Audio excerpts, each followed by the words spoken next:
Soci in assemblea per il credito cooperativo trevigiano che da ieri ha un nuovo presidente, l'avvocato Piero Pignata. Qualità ottima, costo che penalizza, così si trascura il pescato in Adriatico e sulle nostre tavole 3/4 del pesce è di importazione. Da Verona proposte per migliorare la promozione del territorio, ma da Padova le Proloco del Veneto lamentano la mancanza di fondi. Nel posticipo serale di Serie A ieri sconfitta di misura per il Chievo, battuto 1-0 al Bentegodi dal Napoli grazie a uno scatenato Higuain. Buon pomeriggio e benvenuti a questa prima edizione del TG regionale del Veneto. A Verona si è tenuto un forum per lanciare una proposta unitaria in grado di valorizzare soprattutto all'estero le eccellenze della città scaligera, un nuovo modello di marketing territoriale per dare maggior visibilità a una terra definita smart, ovvero intelligente e brillante. Angelo Pangrazio.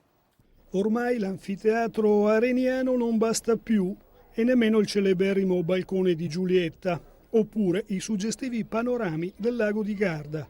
Per non parlare della buona cucina, degli ottimi vini. Tante eccellenze non bastano a fare una squadra vincente.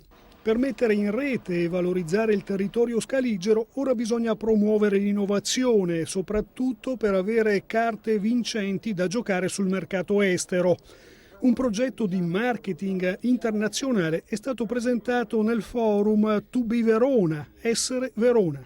Deve aprire le porte, spalancare le porte a tutto quello che è creatività, tutto quello che può dare nuovi lavori per il futuro, in modo tale che si possa mantenere le posizioni che sono state raggiunte e migliorarle. Il vero tema è, una volta tanto, mettere insieme le energie e capire che il mondo è fuori di noi, non è il nostro cortile di casa, e quindi è su questo che bisogna investire per un futuro che sia davvero unico. Enti locali, banche, università e numerosi partner sono coinvolti nel progetto che punta a dare un'unica regia alla valorizzazione del saper fare e del grande patrimonio storico, culturale e economico di Verona. Quarta città italiana per presenze turistiche, prima provincia veneta nell'export. Il nostro obiettivo è fare in modo di aggregare queste qualità positive in modo che nella mente delle persone non ne sorga una alla volta, ma almeno 2 o 3 alla volta, e questo aumenterebbe enormemente il valore della nostra città.